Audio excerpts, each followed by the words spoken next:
Hey there, welcome back to Saucemancy. Today I want to talk about the evolution of losing and how that has shaped gaming and also players' responses to the games that they're playing. Now, humans have played games for millennia. I might not even necessarily be talking about video games when I make that statement. So to start off with the evolution of losing and to get an important term out of the way, let's think about solitaire.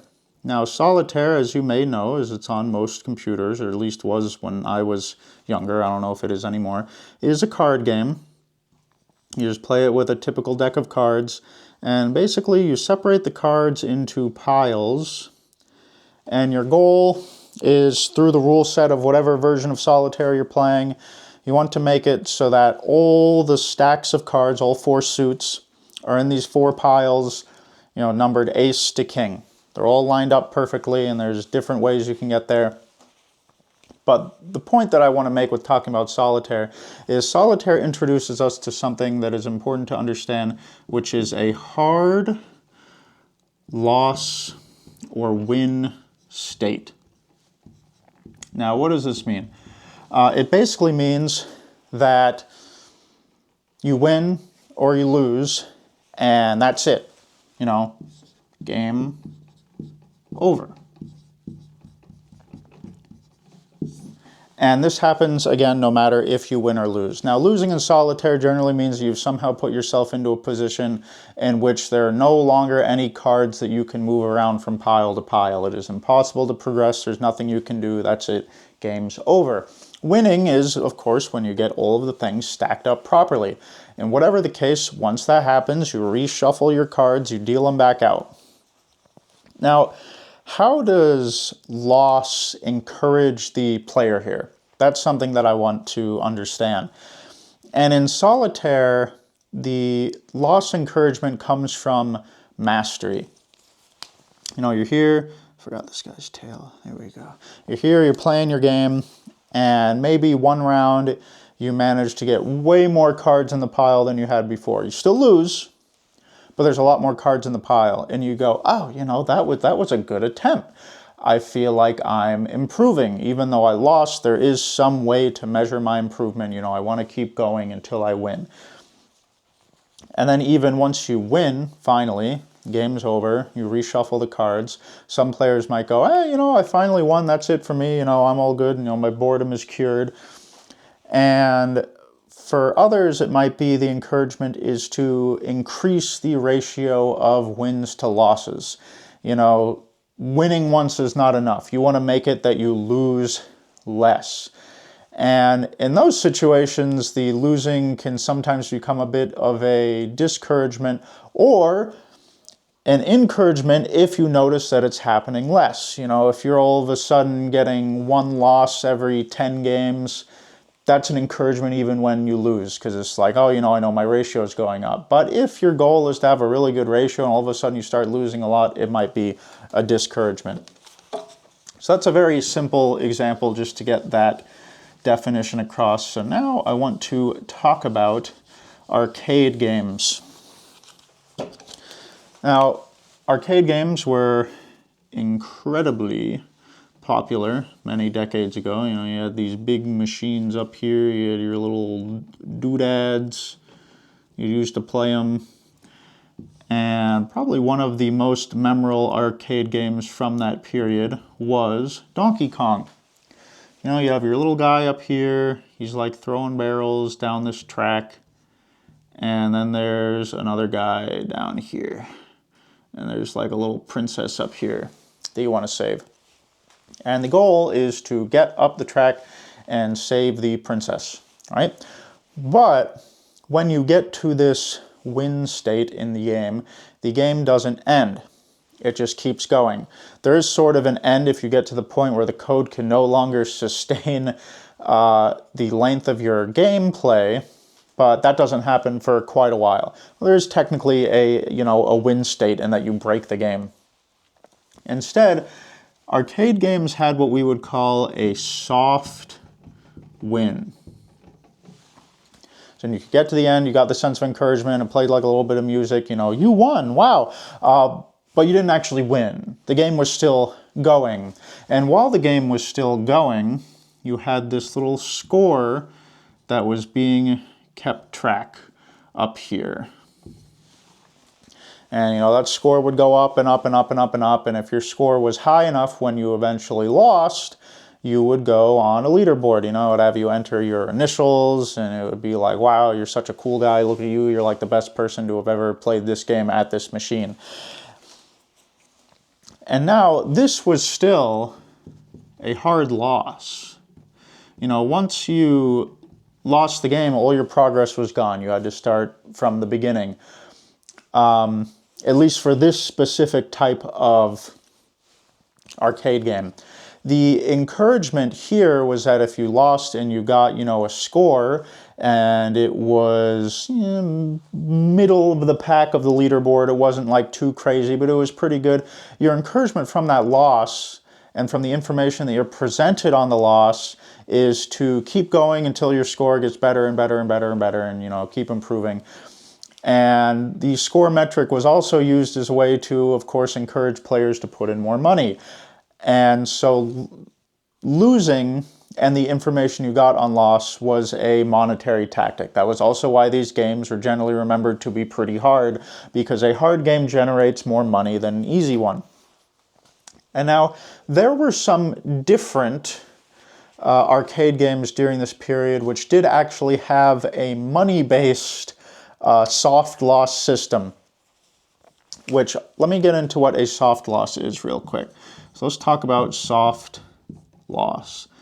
Soft loss is basically you lose, but the game doesn't go all the way back to the start.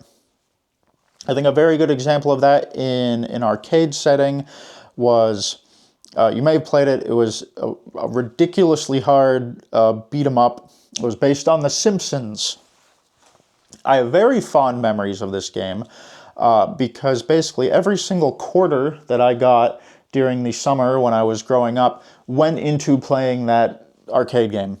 It was brutal, it was incredibly difficult, and the reason it was incredibly difficult was because once you finally lost, the game would draw you back in with the potential of a soft loss. You didn't need to completely go back to the start. Instead, you know, it had the number ticking down and it said, you know, continue, question mark. And if you put in another quarter, you got a soft loss. And the player was encouraged to go for this soft loss because the game was so difficult that you had no idea if you would be able to get back to that point again. But this was sort of more in the future of arcade games that this started happening. But whatever the case, losing in arcade games was done mostly to make money, and there were tactics that they used, such as score, such as soft loss in this case, to make money. Now let's return a little further back, because I'm pretty sure starter consoles were out way before the Simpsons arcade game. So this guy, you know, Solitaire, it's too 18th century. He's getting into the modern generation. So he's gone and got himself a new fangled CRT television and a Nintendo Entertainment System. All right, you know, he's having a good time. He's enjoying his new system and he's playing Super Mario Bros. There you go, Super Mario Bros. Now, this brings us back to hard loss and hard win states, and that when you lose in the original Super Mario Bros, that's it. You go back to the very starting stage. When you beat the very final stage, you win. And because there was no longer a money investment, aside from getting everything you needed to play the game, it promoted a different kind of mastery. A mastery that wasn't based on how much money you could put into the machine, but how much time you could invest into the machine. And this created what I want to call a stair-based Mastery and loss system. So, you know, in Mario, you got all your stages. If you're not using warp pipes, goes 1, 1, 1, 2, 1, 3, 1, 4, 2, 1, and so on. And you start from the bottom. You start from your little save screen. And you jump up to 1, 1. You beat 1, 1. It's not too hard. You jump up to 1, 2. All right, that one went okay too. You jump up to 1, 3. And then you lose. All right. So in this case, losing serves a few purposes. First, losing extends the gameplay of the game. But also, in sending the player back to the start, losing gives them a chance to further play those stages, you know, 1, 1, 1, 2, and 1, 3, and allows the player to steadily master those stages more and more and more. The encouragement from loss in this case is to replay the game and watch yourself get better at it. Even if, let's say, the next time you get all the way up to 2, 1, and then you lose again, that loss still serves as encouragement. You're seeing yourself progress. You're getting further up the stairs before you inevitably fall all the way back down. And similar to solitaire, maybe you finally get to 8-4 and you win, and you might say, oh, you know, 1 win's enough for me. That's really all I need. Or you might go, okay, I want to lose less frequently. I want to practice more and more. I want it to be that I get further and further up the stairs and master more of the stairs to the point where losing barely ever happens. And again, it's much like, you know, the solitaire example in that point. As your ratio of wins to losses goes up, your losses could be an encouragement or a discouragement. It all depends on how much you're improving. And some people did like this system. They didn't mind stair-based progression. They didn't mind losing so long as, you know, they were making progress. But some people were starting to get frustrated. And this is when we started to see save states and passwords. Now, the first time that I remember seeing a password is in the original Mega Man games for the NES. They may have existed before then, but I don't remember them. And so what the password would do is you'd get to a certain point in progression and the game would offer you a password. And that password would allow you to go back to wherever you were in progression. Let's say you've beaten 3 stages. The password that the game gives you will let you, you know, essentially tell the code of the game to load up a version of the game in which those 3 stages have been completed. Is honestly a very interesting thing because you could like share the passwords, so you could like, it was sort of the original version of save file sharing, but also, you know, the games weren't that complicated back then. It was easier to make a password-based save system because the passwords could be pretty short. And now, losing in this case advanced back to a soft loss. You didn't have to lose all of your progress. But it wasn't a soft loss in the way of, okay, you can continue from where you just lost, but you need to put in more money. Instead, it was usually, you know, you went back to the start of the stage, or you went back to the main menu, but the stages that you had completed were officially completed.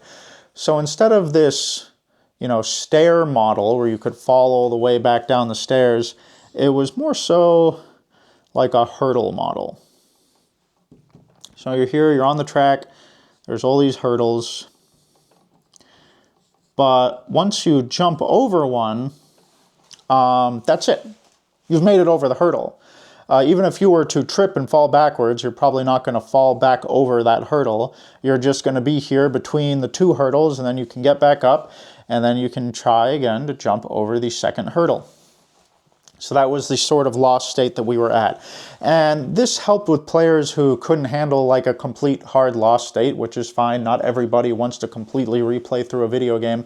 And it encouraged more players to get into gaming because again, you didn't lose as much on loss, and also it allowed for a different type of mastery, which was targeted mastery. So again, looking back at the Mega Man example, you beat a stage, and all right, that's all good. You move on to the second one. The second one's really hard. You're struggling a lot. But you can continue to practice it without having to go over, the first stair first. If this second hurdle is really giving you trouble, you don't have to jump over the first one every single time. And so that provides players a sense of encouragement also, because once they finally stop losing to that stage and they move on, again, it's a sense of improvement. It's a sense of accomplishment. And even if they then lose from there, they have it in their mind of, oh, I didn't lose that much progress, and if I just keep committing myself to this task, eventually I'll complete it. So there's still encouragement and loss. You can still get up in between these two hurdles, look back, and know that the first hurdle is behind you. And passwords evolved into saves, and let's think just Super Mario World. You had your 3 saves, and it would just record your progress through the game. You couldn't share them as easily as you could share a password, but they made it so that you didn't lose as much progress. It was still like a hurdle situation. You beat one stage, that stage was all good. You made progress in some other area, that was saved, that was all good. Now let's talk about multi-saves and auto-saves, because eventually it got to the point where people wanted even more control of their save files. Players wanted a way to essentially customize what their loss meant.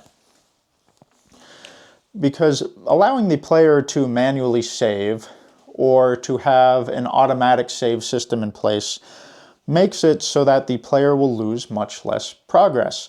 And when it's a manual save system, the player can decide exactly where they're going to go back to. So let's think about Skyrim. Obviously not the first game to use manual and auto saves. But let's say you get to Skyrim and you're tasked with a choice. Well, you make a save at this choice. And you basically create alternate timelines with your saves. This was different from, save systems such as Super Mario World, because you're basically constricted to the one timeline of that save. There wasn't alterations on how you could progress in that save. It was just you went forward from start to end, but you could save at some point in the middle and continue from there.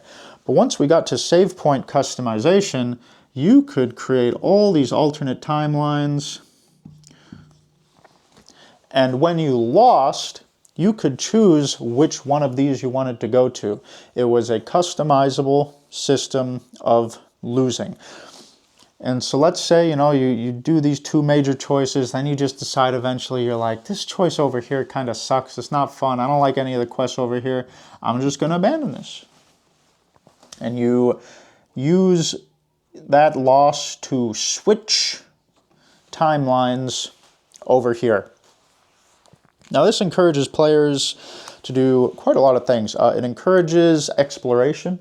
It encourages experimentation, because the player knows that they have a bunch of saves that they can, retreat to if something goes horribly wrong and they lose or they want to take some other alternate path. So these types of systems are exceptionally good for open world games, narrative games, any game where you have to explore a lot or you have to make a lot of choices, because you don't want the player to end up in a state where they lose and they find themselves back in a situation that they simply do not enjoy. Like they just don't want to continue anymore, and it gives them incentive to try out more of the game even when they lose.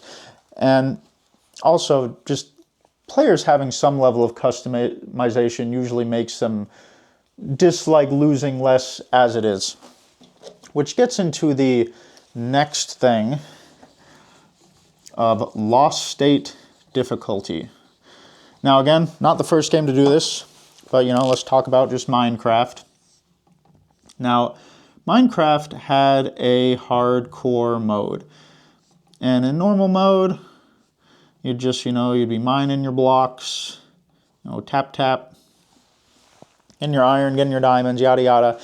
And if you died, it was a soft loss. In hardcore, if you died, it was a hard loss. You had to start over all the way from the beginning. Your world was gone, your progression was gone, everything that you achieved completely gone, deleted. But that was an option. Because for a game like Minecraft, where you invest, potentially hundreds of hours, the idea of losing it all is very sad. But it was an option. And for players who wanted that hardcore option, for players who craved that feeling of hard loss, they could activate it. Now, for a standard loss in Minecraft, you would just drop your items. And so this is sort of an advancement of the soft losses that we had talked about before. Because it hits a hybrid state between a hard loss and a soft loss. Because let's say, for example, that you've played Minecraft for 50 hours, you've somehow never found diamonds, you finally find them, you've got like 15 of them, you're chilling, and then you fall down a giant pit and you die right before you get back to your house, and all the diamonds explode out of your body and go into a lava pit. That might feel like hard loss. Even though the tunnels that you built, all the excavation that you did, the houses that you built, all the progress in the world is still there. It's not a hard loss. It feels like one because something very important that you worked for is gone, and you can't get it back. The difference between this soft loss and a different soft loss, and players' interpretation to it, is that your progress is kept. The decisions you make are all kept. It's just that something is taken away from you when you lose, in this case being your items. Now, let's say they didn't fall into a lava pit. You can eventually try and get them back, which is important. If it falls into a lava pit, the player might just go, oh my God, I'm done. I don't want to do this anymore. But the ability to get them back provides encouragement on loss of, it's not all over. Again, first off, it's a soft loss. You haven't lost you haven't lost any progress in this version of a soft loss. The only thing that you've lost are your items, but again, all your progression in the world is still there. I guess you could view finding the diamonds as progression, but I mean strictly in the sense of there aren't 2 hours of gameplay that were just deleted. Everything you did is still there. The tunnel to get back is still there. That can make it easier to get your stuff. And that keeps the player playing even when they lose, because they want to do the death run. They want to make the attempt to get back to where they lost everything. Now, there's like a timer on death runs in Minecraft, or there's eventually a point where your stuff will despawn, but so long as you can get back to your stuff within that time frame, you'll have all your stuff back. Even if you die 2 more times trying to get back there, as long as you get there within the time limit, you're all good. And this moves on to the next type of death run and next type of difficulty, which is, again, I warned you I'm going to talk about this game a lot. Dark Souls. Dark Souls, again, not the first game to do a death run, certainly not the last, given all the Souls-likes that we have now. But its version of death run was very interesting. So, essentially, you would die, and there would be this, this soul, I want green for this, there would be this soul blob. And the soul blob contained all of your souls. Now, souls in Dark Souls are important because they are your currency and they are also your experience points. So losing a bunch of souls can set you back quite a lot. It can prevent you from leveling your character up and getting stronger. It can prevent you from buying an item that you want if you lose all your souls. But your souls would remain in the spot where you died for one run. You had one chance to go back and get them. It wasn't like Minecraft or some other survival crafters. You could have a bunch of like death tombstones all over the map. You just had one chance, and that was it. But this is different from most Minecraft and other games of that genre, in that you honestly lost even less on death. It was just your souls. All the levels you had gotten to that point were all good still. All the items you had gotten to that point you still had. You could literally pick up a sword right before you died, and you would die and you would still keep that sword. But again, it created this encouragement on loss of trying to get your stuff back. It wasn't all over. And even if you didn't get your souls back, there was still the encouragement of, oh, well, I found some items and everything like that. Now, I want to also talk about the discouragement of these systems. For the Minecraft one, I already brought up, you fell into lava, everything you have is gone, and it just feels horrible. Or maybe you're just about to get your items back, and the timer runs out, and you just watch as they all disappear in front of you. That's very discouraging. That's the type of thing that can make a player stop engaging with your game for a long time. And, if that's the decision you made about how you want loss to function in your game, that's unavoidable. You're going to have players who can deal with that, and you're going to have players who can't. But you always have to keep that mindset in mind, like, what types of players do I want to attract? How are players going to react to loss? And why Souls games runbacks, and to some extension these ones, death runbacks too, can be detrimental to the design of a game, is that they essentially make it so that you have to go back to where you were. Now, Dark Souls and some other games like it are non-linear. There's different branching paths. You don't have to do everything in a set order. And when you make it that, well, you died, and now if you want to get your souls back, you have to go back to where you died, you're essentially locking your player into that path of progression. It's not like, going back to Skyrim where you can have all the different branching paths of your character. You can have one single character with like 20 different files and just timeline warp and all that when you lose. Losing in that case, you can still explore. You can still progress differently. There's no reason or incentive on loss to go back to where you were before. And so in this case, it can actually detract from the design of your game if you have this runback system. I think the most notable example, I would say, and this could be controversial to some, but I think that the games Hollow Knight and Silksong, the death runback system just absolutely does not belong in those games. Because Metroidvanias, as a genre, are very much about non-linear exploration. They're not about going back to the same place over and over again. I would rather just lose a little bit, a set amount of my currency, like 10-20% on death, and just be like, oh, well, that sucks, but I'm going to go do some other route now because that one didn't work out. Rather than lose a bunch of something, basically all your, just one type of currency in Silksong. And Hollow Knight, it was, the main type of currency that you lost. And you had to go back to exactly where you died, break the cocoon, kill the dark spirit that was there, you get all your stuff back. But it locks the player into that progression path. And this can especially be detrimental if the player is not enjoying that progression path. It's not just that it sort of discourages them naturally from exploring in more places. It might be that they're just sick of this path. And then they go on it again, and then they end up losing again and losing all their stuff, and that could invoke two responses. It could make the response of, well, at least I don't need to go over there again, or, oh my God, this sucks. I didn't want to have to come here again. Now I've lost everything. I'm done with this game. So that's something to keep in mind when you're doing death runbacks, is that while it does give the player a second chance, in some cases it can discourage them more from just a hard progression loss of 20 to 40 minutes, because they could feel like they lost more time. Because not only did they lose all the time of getting those items or getting those souls or whatever the currency in the game is, they also will feel like they wasted their time in trying to get them back.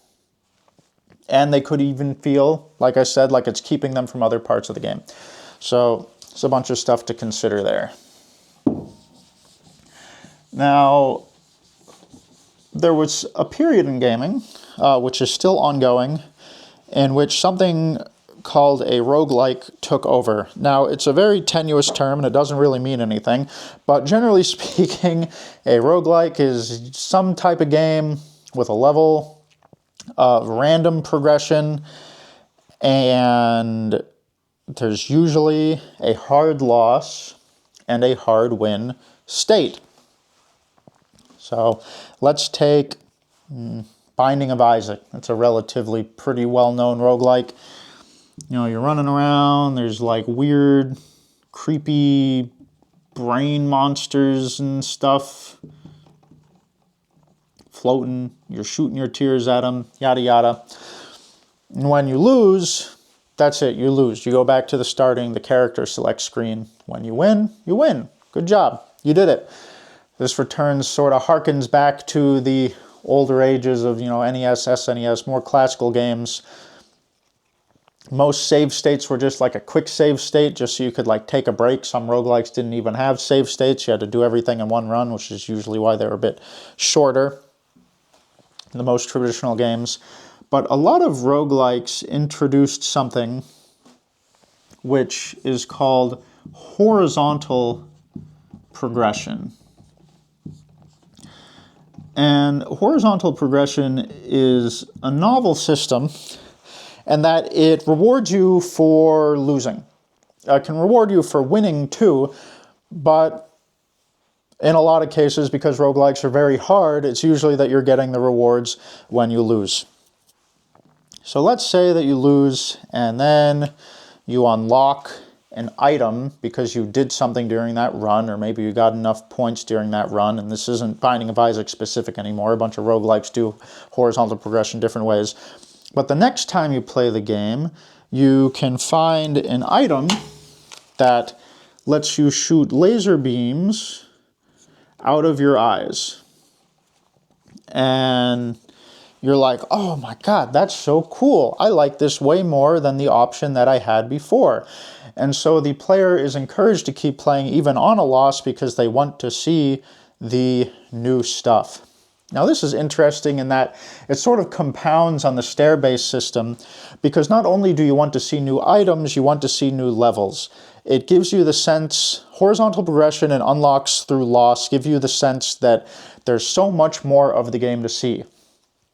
And there usually is. And so that encourages the player to keep playing and playing and playing, even if they keep losing and losing and losing, because there's variation in loss, there's variation in their strategy, there's always a new thing that they think they can do when they come back and get into it. And again, even when they win, they start going for consistency, and they start trying to lose less and less and less.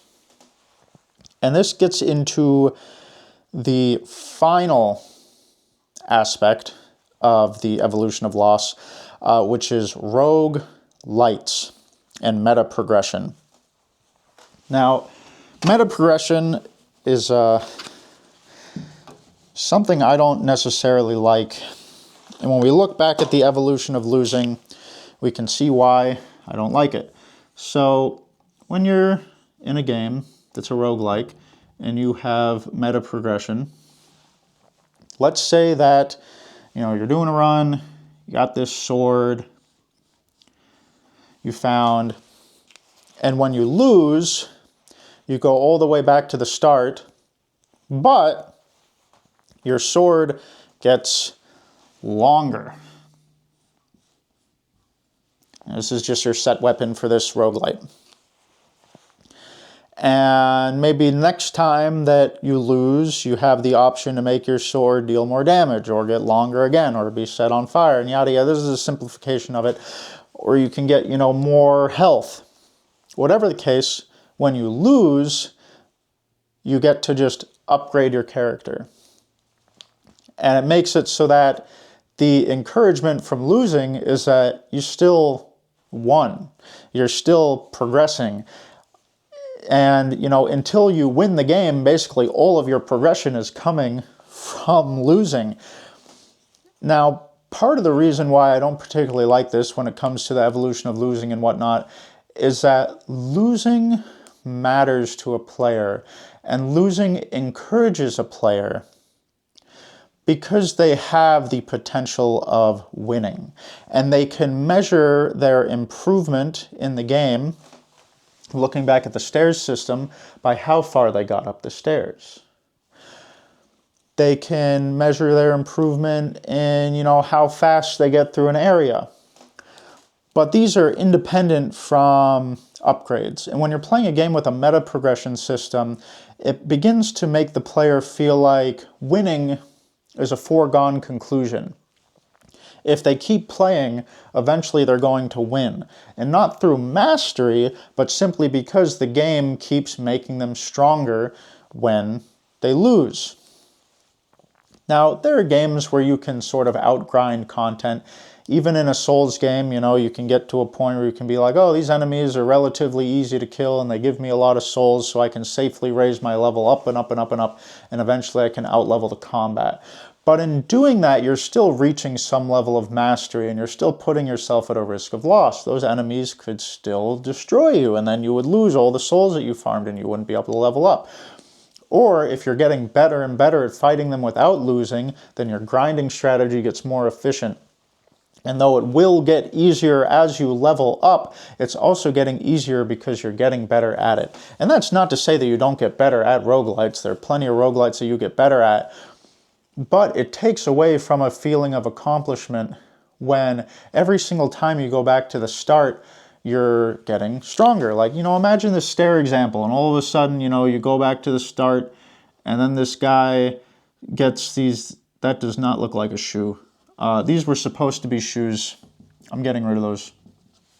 But let's say he gets like a spring. All of a sudden he goes back to the start and he gets a spring, and then he can just go like boing.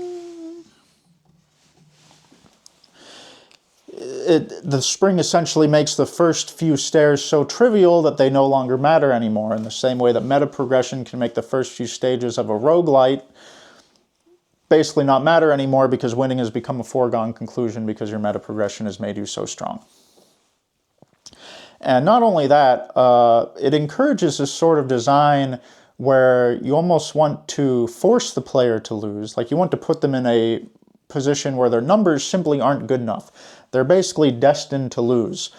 So that they have to engage with the meta progression system, and it gets them into this sort of loop of like, oh, well, even though I'm losing, I'm improving. So you just keep playing and playing and playing and playing, and the number goes up and up and up and up and up. And then eventually you win, and then you win more, and then losses just become impossible, and there's not really like this sense of, there's not this same sense of mastery or progression of mastery.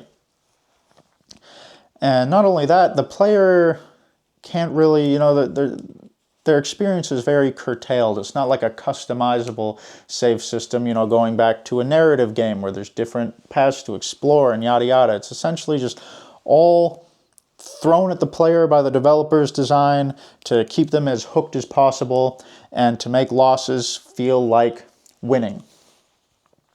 But the good way to make a loss feel good is not to make your loss feel like you're winning, but to make it feel like you as the player, not your character, has improved, and that you're getting better, and that you're mastering a craft, which in this case is the game. So that's about all I have to say on that subject. If there are, certain types of loss systems that you think are really interesting or that I didn't mention, be sure to shoot me a message. And aside from that, I'll see you guys next time. Found this educational, informational. Farewell.